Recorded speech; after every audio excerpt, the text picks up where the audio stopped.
నా latest updates miss కాకుండా ఉండాలంటే సబ్స్క్రైబ్ అనే బటన్ క్లిక్ చేయండి. అలాగే దాని పక్కన బెల్ ఐకాన్ అనేది ట్యాప్ చేయండి. అప్పుడు నేను ఏ వీడియో పెట్టినా మీ మెయిల్కి డైరెక్ట్గా నోటిఫికేషన్ అనేది వస్తుంది.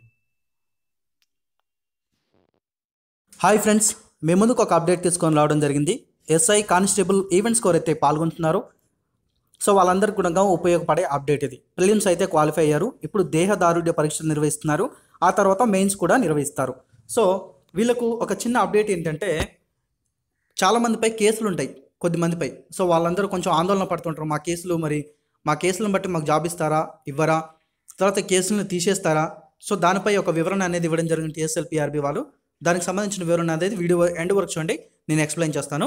ఇక్కడ పని భారం తగ్గడంతో పాటు అభ్యర్థులకు కూడా ఊరట కలిగించే ఒక అంశాన్ని పోలీస్ నియామక మండలి నిర్ణయం తీసుకోవడం జరిగింది.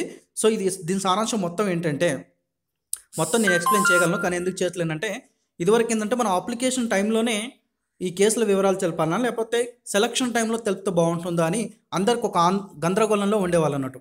సో ఇప్పుడు ఏం చేస్తుందంటే అలా కాకుండా ఇప్పుడు సెలక్షన్ అంతా ఇప్పుడు ఏంటంటే ఫస్టే వెరిఫై చేయడం ఒక పని, తర్వాత మళ్ళీ వెరిఫై చేయడము. సో రెండుసార్లు వెరిఫై చేయాల్సి వస్తుంది కేసులు కాబట్టి సెలక్షన్ టైంలో డాక్యుమెంట్ వెరిఫికేషన్ టైంలో అప్పుడే అధికారులు కూడా దగ్గరనే ఉంటారు డాక్యుమెంట్ వెరిఫికేషన్ చేసే టైంలో. సో ఇప్పుడు ముందు ఒకవేళ చెప్తున్నాను, క్లారిటీ చెప్తున్నాను. ముందు ఒకవేళ మీరు అప్లై చేసుకునేటప్పుడు ఈ కేసుల వివరాలు తెలిపితే మీరు ఎలిజిబుల్ కారంటే వీళ్ళందరూ అధికారుల చుట్టూ తిరుగుతున్నారట.